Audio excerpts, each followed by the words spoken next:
You just pray you have more of the latter. The instability of the gold game is terrifying. I am paid a percentage of the gold we find every month, meaning if we don't find any gold, my paycheck is zero.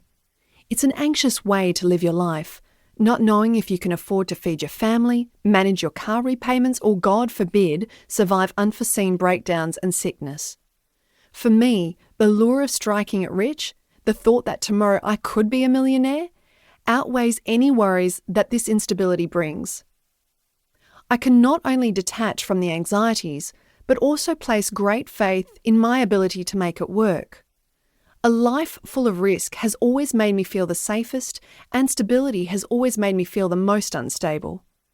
I still haven't figured out if this is due to being born into the wild world of gold, my bipolar diagnosis, my substantial fear of stagnation, or a mixture of all three, or whether this is toxic and delusional or endearing and brave, for that matter.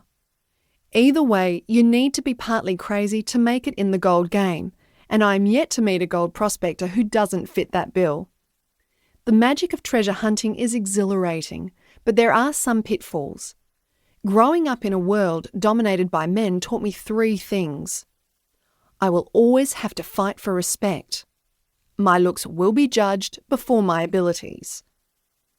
Qualities that would be praised in men will be demonized in women. These lessons have shaped the person I have become. I have sat at many tables where I constantly had to earn respect while surrounded by my male peers, who were handed it on a silver platter. It's taught me resilience, and that sometimes being called a bitch is one of the biggest compliments. A bitch is a woman with boundaries, and I've been called a bitch for as long as I can remember. All this knowledge has served me well in the complex world of gold hunting. It wasn't until recent years, though, that I realised this world, which at times seems mundane to me, is a world few people know anything about.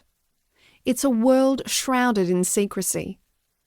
I learned at a very young age to keep my mouth shut, but I believe these stories need to be told, especially those of my family.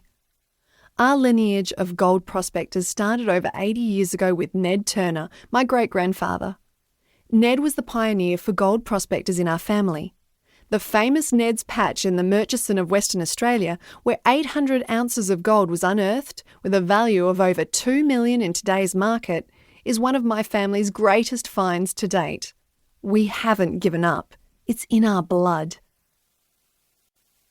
Chapter 1. The Old-Timer's Golden Legacy. Ask any gold miner in the world and they'll tell you gold fever is addictive. The glittering possibility of becoming an overnight millionaire grabs people and never lets them go. The chase for the next nugget is never over. There is always more gold to be found. The urge to just keep trying to make it big and then bigger drags you into an obsessive and endless cycle. Gold fever has gripped my family for 4 generations now.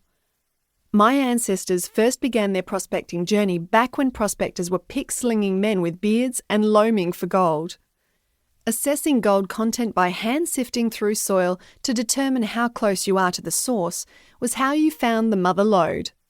Since then, we have spread across many parts of the Western Australian goldfields, from Norseman to Kanowna to Sandstone.